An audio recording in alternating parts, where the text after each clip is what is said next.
No mundo tereis aflições, mas fique tranquilo, tem um pornô para te aliviar. E eu tenho de confessar, falar, Deus, eu amo isso aqui, eu preciso que o Senhor me ensine a não amar mais.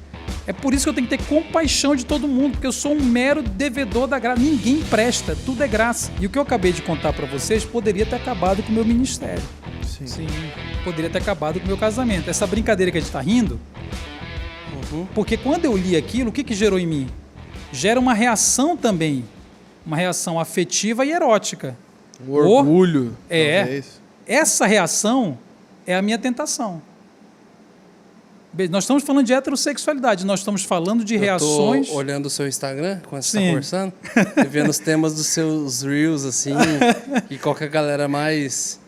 E eu vi que um dos últimos que você fez aqui também foi sobre tentação, né? Isso, e tentação. aí eu ia até entrar nesse tema, perguntar sobre a tentação aqui e tal, quando sou tentado e tal, e aí você já está entrando. Mas vê que a gente ri e eu tenho um espaço de falar e vocês me entendem. Você fala, velho, mas ele só está sendo tentado, ele tomou a atitude certa, tudo bem, é esperado de um crente, é esperado de um cara. É isso aí, vai ser tentado. Se fosse um homem, se eu tivesse atração por um homem, eu conseguiria falar assim? É isso que a gente tem que pensar. Porque do mesmo jeito que eu não escolhi, eu escolho o que faço, portanto não estou justificando meu pecado. Eu escolho o que faço com essa mulher que me atrai, porque ela fala uma coisa, caramba, que enche a minha bola. Se fosse um cara e se isso mexesse comigo, eu teria o espaço na minha igreja de chegar com os caras e falar, cara, me ajuda, eu escolhi não pecar porque por amor a Cristo, porque eu vivo para Cristo. Só que eu senti isso aqui, essa aqui é a minha atração. E os caras vão, ou eles vão olhar para mim e falar assim, mas tu não é crente? Mas você tem um demônio? Mas eu pensei que você era liberto. Quer dizer, a gente coloca um fardo na cabeça do cara que tem atração pelo mesmo sexo e vive para Cristo, escolhendo não pecar em frente às atrações que tem, como eu, que a gente não carrega. Que eu que tenho atração pelo sexo oposto não carrego. Porque eu entendo que as atrações vão gerar tentações e eu vou ter de lidar com elas. Isso é esperado de alguém que foi liberto, alguém que é cristão. Entende? Então, mesmo o fardo é muito maior. O cara desejando todas as mulheres da igreja não tem o mesmo julgamento de... aí a gente tem de separar o que é atração de cobiça. Porque alguém pode estar falando assim, pô, mas esse cara está falando o quê? Que atração não é pecado? Velho, atração é uma reação erótica involuntária ao mundo. Uma reação erótica involuntária ao mundo. É o fato de a gente ser sexuado. Ela vai acontecer. O que é cobiça? Cobiça é um pecado voluntário, é um pecado mental, é uma decisão mental. Cobiça é pôr a atenção. É quando algo que me atrai, que eu não escolhi que me atraísse, eu decido pôr a minha mente ali. Os meus olhos, a minha imaginação, a minha fantasia de maneira indevida. Porque Jesus fala assim, né? Se você colocar os olhos de maneira indevida, com a motivação indevida, quer dizer, ele está julgando a tua motivação ao olhar. Não é nem um olhar, é a motivação. Você pode ver nudez e não fazer cobiça. Ora, um médico vê nudez todo dia. Vê ou não vê? Sim. Eu sei que tem médico safado, criminoso, ok, mas a maioria não é. E você pode lidar com a nudez e não ter cobiça. Qual é a motivação do seu olhar? Aí que está. Se é uma motivação, é intencional. É pôr a minha atenção naquilo que já me atraiu. Ou tirar a minha atenção. Entende? Então, não é a mesma coisa de atração. Atração involuntária, cobiça é um ato voluntário. Os 10 mandamentos falam, não cobiçarás a mulher do próximo. Quer dizer, é alguma coisa que não é minha, que Deus não me deu. Né? E eu coloco a minha mente ali. Essa que é a definição de cobiça. Eu conheço uma pessoa que ela é ex-gay, ela foi na juventude. O ex-gay é um termo mais ou menos. Ok. A gente pode falar sobre isso. Eu quero te ouvir. Podemos falar sobre o termo ex-gay. Então, mas eu entendi o que você está falando, está tudo bem. Ixi, ele era homossexual e não é mais. Isso, essa que é a questão, o que significa essa frase. Ok, então, aí ele... Não dá para falar nada. Hoje ele é casado, Entendi. Já tem até filho, mas ele já falou pra gente, ele falou assim, cara, eu nunca vou deixar de sentir atração. Isso, entendi. Eu olho um homem, eu preciso me controlar, porque é o que eu... Aquilo me atrai. Cara, deixa eu falar, base pra gente... Não precisava jogar na roda também, Medina, quantos bagulhos. Desculpa, Vona, eu tentei falar que... o cara falou um amigo meu, né? Mas ele falou, vê que ele falou um amigo meu, né? Sim. Quando o cara fala um amigo meu, tem uma questão. Ou pode ser ele. Geralmente. Então, quando você pensar na palavra homossexualidade, sempre pense em 3 coisas, tá? Para ficar bem didático, assim. Por isso que é muito confuso. Porque quando qualquer pessoa fala a palavra homossexualidade, eu não sei do que ela está falando. Porque essa palavra pode significar pelo menos 3 coisas. Aí eu preciso perguntar, mas do que você está falando? Entendeu como é confuso? Então vamos lá, quais são as 3 coisas que a pessoa pode estar querendo dizer? Homossexualidade pode ser um tipo de atração sexual involuntária, que é o que você acabou de falar. Aí eu sou gay, quer dizer o quê? Eu tenho atração por pessoas do mesmo sexo. Ele pode estar querendo dizer isto. Segundo, ele pode estar se referindo a uma prática, a um comportamento, a um ato, que é como a Bíblia se refere à homossexualidade. A Bíblia se refere à homossexualidade como prática, como um ato sexual entre pessoas do mesmo sexo. Você está dizendo que o seu amigo não pratica sexo com pessoa do mesmo sexo, porque ele acha que ele não deve praticar, ok? Então, a prática é uma coisa, a atração é outra coisa. E a terceira é identidade. A pessoa fala assim, eu sou homossexual, ela pode estar se referindo a uma identidade, como ela se vê, como ela se define. E essas 3 coisas se articulam, entende? Então, o que você está dizendo? Ele é uma pessoa que tem atração pelo mesmo sexo, que vive uma vida na qual ele não pratica a prática homossexual. Portanto, ele não peca. Por quê? Porque ele leu na Bíblia e entendeu que não é a vontade de Deus para ele, segundo a sua própria fé, viver esta prática. Assim como eu entendo que eu não devo adulterar, que eu devo ser fiel à minha mulher, embora eu tenha atrações que podem me levar a adulterar, sim ou não? Sim. Existem outras mulheres que me atraem. E isso é inconveniente. A minha decisão de fé. Qual é a minha decisão de fé? Fidelidade. Qualquer outra mulher que me atraia, não é conveniente essa decisão. Se eu pudesse, eu não sei se vocês, mas se eu pudesse, eu apertaria um botão e eu teria atração só pela minha mulher. Com certeza. Eu não posso fazer, eu não consigo fazer isso. Entende? Então, quando você fala, a pessoa era homossexual, era gay e não é mais, talvez você usa um verbo que está mais ligado à identidade, que é a terceira questão.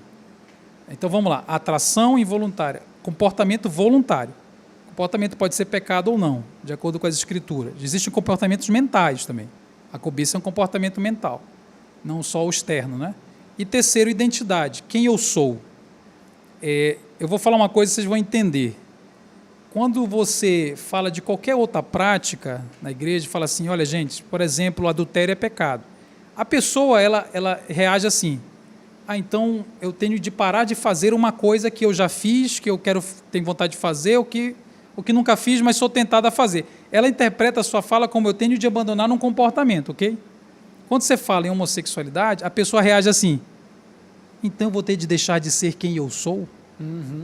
Você já viu isso? Sim. Eu vou ter que deixar a minha natureza para seguir a Cristo. Eu tenho que então deixar de ser quem eu nasci, que eu sou. Por quê? Porque ela atrelou a identidade, quem ela é, aos seus afetos, às suas atrações. As atrações deixaram de ser uma coisa que ela sente. E o comportamento deixou de ser uma coisa que ela faz. Ele se transformou na base de quem ela é. E essa é a maior ideia propagada na cultura contemporânea. Qual ideia? Você é o que você sente. Você é a sua sexualidade. E não vivê-la te fará uma pessoa não autêntica. E pessoas não autênticas não são felizes. Por isso que o rolê, quando entra nesse assunto, fica difícil. Porque não se enxerga como uma prática, como um afeto, se enxerga como eu sou. Eu sou. E isso já começa na adolescência. Porque é ensinado desse jeito. Isso é a coisa mais importante sobre você, é isso que te constitui. Você é isso aí. E a Escritura não reconhece identidade a partir de afeto. Inclusive o heterossexual. Ter atração pelo sexo oposto não é a coisa mais importante sobre você, embora seja uma característica relevante sobre você. Então, eu não estou dizendo que ter atração pelo mesmo sexo não é uma característica relevante. É. Só que, por mais relevante que ela seja, ela não pode ser a base da minha identidade, porque esse lugar é sagrado, é só de Cristo, se eu sou cristão. É mais ou menos por aí. Na parte do sinto, faço e sou, e o que o Evangelho responde a cada uma dessas questões, no sou, o que o Evangelho responde vai responder essa mesma questão? É uma boa questão. Senão a gente já volta lá e eu quero... O sou, cara, Não, ele é mas tem o o mais faço. importante. Você quer falar do sou ou do faço? Do faço. Ah, do faço. É. O que eu faço, aí é o voluntário, Um né? resumo do que eu sinto e o que o Evangelho responde ao sinto é o que Paulo diz que eu vou... Eu preciso aprender a viver pelo que eu creio. Ok. E E não isso pelo que eu significa conviver com coisas que sinto, que são contraditórias. Boa. Só que essas coisas perderam o poder de me definir. E de definir quem eu sou e o que eu faço. Embora elas existam. Uhum. O eu faço é a obediência. O eu faço tem a ver com a santificação. Eu vou abandonar a prática. Eu vou me santificar. Aí a gente vai entrar num outro tema que a gente nem tocou ainda. Como é que alguém abandona algo que produz nela prazer? Exato. O que eu posso falar para alguém que faz com que ela não transe com o namorado? Estou falando de pessoas heterossexuais. Ou, como alguns pais me procuram e falam assim, conversa com a minha filha, ela foi criada na igreja, ela tem 15 anos, ela está apaixonada por outra menina e está namorando outra menina da igreja. Aí eu fico me perguntando, o que eu posso dizer, quais são as palavras que, colocadas numa determinada ordem, vão fazer com que essa menina abandone aquilo que ela é atraída, aquilo que dá prazer, aquilo que ela está apaixonada e simplesmente diga não. Essa é a pergunta. O que será que é capaz de gerar esse nível de transformação no que ela vai escolher fazer? Uma vez que o que ela sente já está claro. Ela está apaixonada, ela quer, ela tem vontade. Assim como o namorado, que não casou, quer transar com a menina. Ele tem atração pela menina. E alguém diz para ele, você só pode transar quando casar. O que é possível? A lei moral vai ser possível? Não. Aí a gente chega no centro do discipulado. Só uma coisa é possível. A pergunta vai ser, quem você ama mais? Jesus olhou para uma multidão em Lucas capítulo 14, versículo 25, ele disse assim, se você quer ser meu discípulo, você tem que fazer uma coisa. Você tem que me amar mais do que o seu pai, sua mãe, sua irmã, seu irmão, seu cônjuge, seu filho, sua filha, você mesmo. Eu abandono um comportamento quando eu passo a amar mais a Cristo do que a mim. Porque eu sempre obedeço a quem eu amo mais. Os nossos comportamentos são apenas consequências dos nossos amores. Você obedece. Ele fala assim, se você não me amar mais, você não pode ser meu discípulo. Por quê? Porque você já tem um discipulador. Você já tem um Senhor. Quem é meu Senhor? Quem você amar mais. Por isso a pergunta mais importante não é o que você está sentindo, porque todo mundo tem sentimento capaz de levar a pecar. A pergunta mais importante é, mediante o que você está sentindo, quem você ama mais? Você, esta pessoa ou Cristo? E quando eu falo ama mais, não é afeto, é aquilo que é mais importante.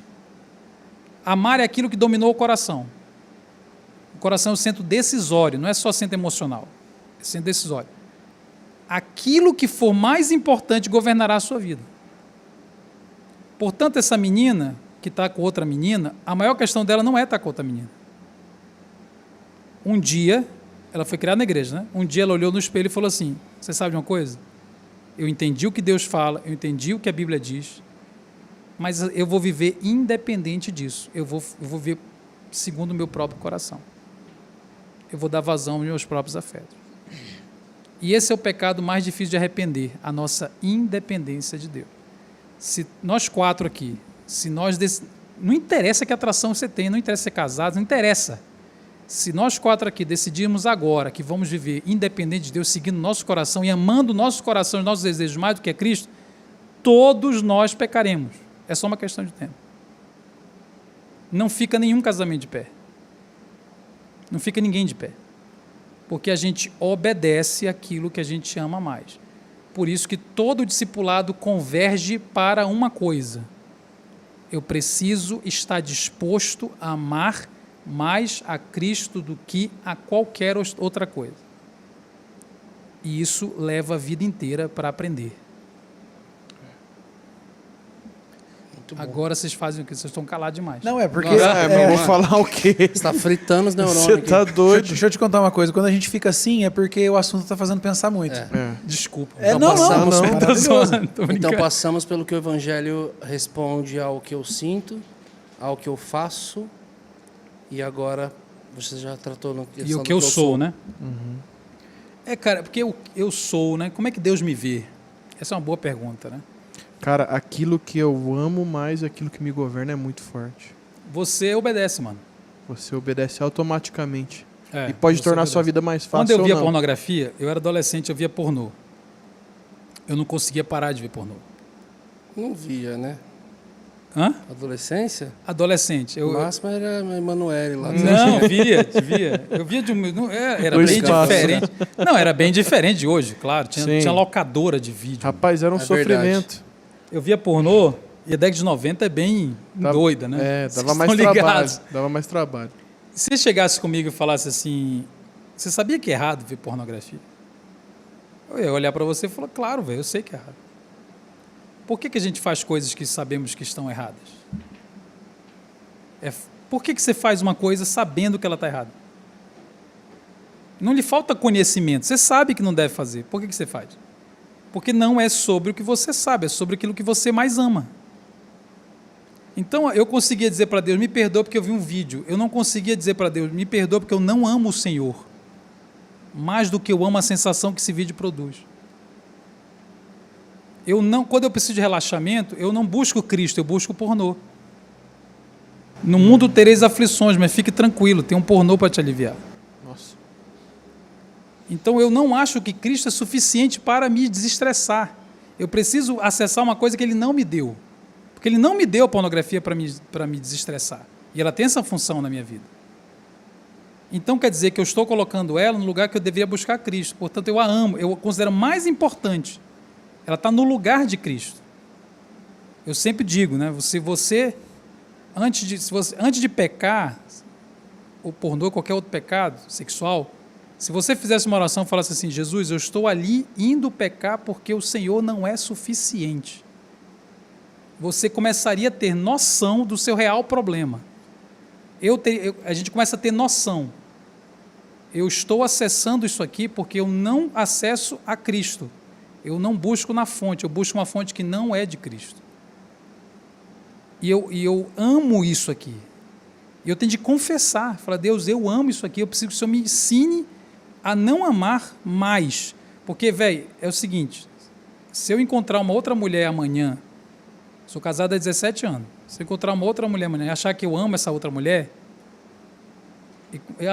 eu começar a obedecer, viver em função disso, não adianta você chegar comigo e falar assim, não, mas isso não é amor, isso é paixão, isso é bobagem.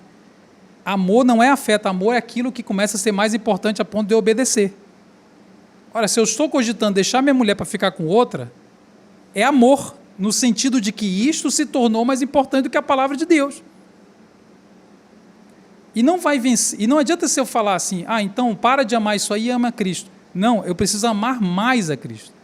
Não quer dizer que eu não vou amar, eu estou amando, eu preciso confessar, eu estou amando isso aqui, agora eu preciso amar mais a Jesus. Quem eu amar mais, vence. Eu vou viver em função daquilo que eu amar mais. O amor a Cristo expulsa os amores rivais. Se eu não desenvolver o amor a Cristo, eu não consigo abandonar o ídolo. Na verdade, isso se encaixa para tudo, não é Pra só a tudo. sexualidade. Cara, É dinheiro, é trabalho, é ministério, Qualquer é tudo. Muito Aí eu ia falar isso, eu esqueci. Pegue qualquer característica, você falou do eu sou, né? Como é que é o evangelho? Pegue qualquer característica sua. Você fala assim, eu sou brasileiro, sei lá. Essa característica é importante? Claro que ela é. Essa característica deve ser negada? Não. Eu devo fingir que eu não sou brasileiro? Ser brasileiro influenciou a minha vida? Lógico. Me constituiu? Sim. Mas ser brasileiro, por mais importante que seja, não pode ser a base da minha identidade. Quando Deus me olha, Ele não vê um brasileiro. Aí vem a pergunta, como Deus olha para as pessoas. O mundo é dividido em 2 tipos de pessoas. Só tem 2 identidades na Bíblia. Eu estou falando de identidade última. Identidade a mais importante, a que importa. Só tem 2. O que será que é capaz de dividir o mundo em 2 tipos de gente? Cristo. Porque Cristo é o centro de tudo. Cristo divide o mundo em 2 tipos de pessoas. Aqueles que estão mortos nos seus delitos e pecados, Efésios capítulo 2, estão mortos porque não têm o quê? O Filho, não tem Cristo, e não interessa se é hétero, se é homo, se não é hétero, entendeu? Não interessa. A morte não vem de uma característica pontual, vem daquilo que eu não tenho Cristo. Portanto, eu estou morto nos meus delitos e pecados, eu sou o pecado. Pecado é minha identidade, pecado, eu estou morto, eu sou a morte, eu estou morto espiritual. Não interessa a minha sexualidade. Uma pessoa que está sem Cristo e é hétero não está menos morta espiritualmente que uma pessoa que está sem Cristo e é homo. Você está entendendo? Que o maior problema não é a sexualidade? E a outra categoria de gente, do ponto de vista identitário, é: eu sou filho de Deus vivo, recebi a vida, filho, fui adotado. Eu não fui adotado por causa do meu currículo moral. Eu não me tornei vivo por causa da minha heterossexualidade. Eu não me tornei vivo por nenhuma coisa que eu fiz. Então, ou eu estou morto ou eu estou vivo. E quem define a minha identidade é a minha relação com Cristo. E ao obter a identidade de filho de Deus, eu não a obtenho por nenhum mérito meu. É por isso que eu tenho que ter compaixão de todo mundo, porque eu sou um mero devedor da graça. Ninguém presta, tudo é graça. Tudo que eu sou não depende do que eu sinto, não depende, né, inclusive, dos meus erros eventuais, porque a gente vai errar. O pecado não é mais aquilo que nos domina, mas ele ainda está presente. Depende da minha relação com o Filho, com Cristo. Então, todo o foco tem que ser Cristo, tudo tem que ser aí, tem que convergir para aí. É isso que é mais importante. Daí flui tudo. Muda tudo. Só que a gente acha que o maior problema da pessoa é sexual, a gente quer homenzar a pessoa, tem trejeito, tem que parecer trejeito, tem que casar, entendeu? A gente vai para o foco errado, mano, porque saiu do Evangelho. Saiu do Evangelho. Vocês dão uma parada assim, mano, que eu fico... Porque, cara, o que eu fico pensando é porque, assim, mano, a igreja está enfrentando esse problema demais hoje. Eu acho que sempre teve essa dificuldade, mas eu acho que hoje talvez está maior do que nunca, né? Cara, é que é muito importante essa questão, divide muito. Eu sinto, eu faço, eu sou, o que o Evangelho responde e qual é a atuação do Evangelho em todas essas áreas, a postura. Então, o que eu paro fazer de sentir? Cara, toda essa abrangência que você trouxe é muito boa, cara. E aí, trouxe, na verdade, um sentimento de falar, cara, quantos anos que a gente está, e a gente está em quantas mesas e conversa, mas falta exatamente essa clareza. Exatamente. Assim. Essa clareza, cara. Muito bom. Exatamente. Muito bom. De verdade. De verdade. Explodindo a cabeça, né? Nossa, tá fritando sim. aqui.